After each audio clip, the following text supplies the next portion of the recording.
Hey everyone, Lauren here. Welcome to my first decorating session where I will be assembling my Reese's Peanut Butter Cup cupcakes. Starting from the left, we have our peanut butter buttercream frosting, which I have placed in a Wilton brand piping bag with a Wilton 2M round nozzle tip. If you don't have this specific piping tip, any round nozzle tip will work just fine. I then have my chocolate cupcakes, which I baked and allowed to cool overnight, and my chocolate ganache filling, which I placed in a squeeze bottle found from Michael's craft store.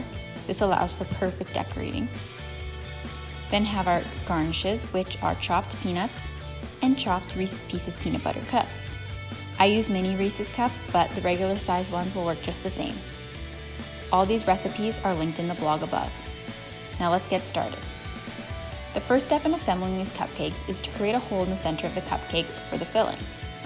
I take a large straw and push it through the center of the cupcake.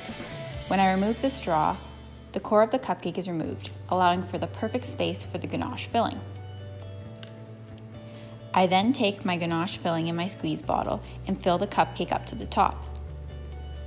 I find that some of the ganache soaks into the cupcake, so it's smart to go back a few times and fill the hole a little more just to make sure that when someone bites into the cupcake, there's lots of filling.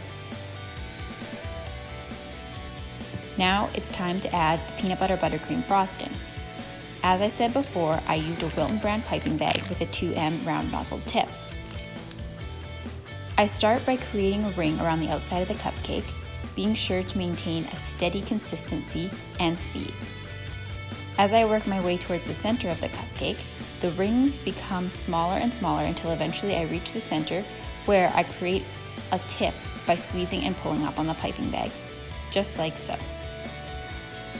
Finally, it's time to add our garnishes. I take a hefty sprinkle of the crushed peanuts and sprinkle that on top.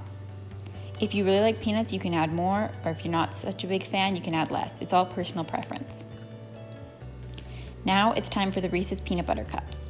I add about 3 to 5 pieces per cupcake because I feel that that's the way it looks the best, and I don't want to add too many because that would make it too sweet, and I don't want to have too little because then you lose the essence of what the cupcake flavor is. And there we have it, our Reese's Pieces peanut butter cup cupcakes. While it's not perfect, I think that it looks pretty delicious and it smells very good as well. I even made enough to share. Maybe. So now let's take a look at the cupcake a little closer.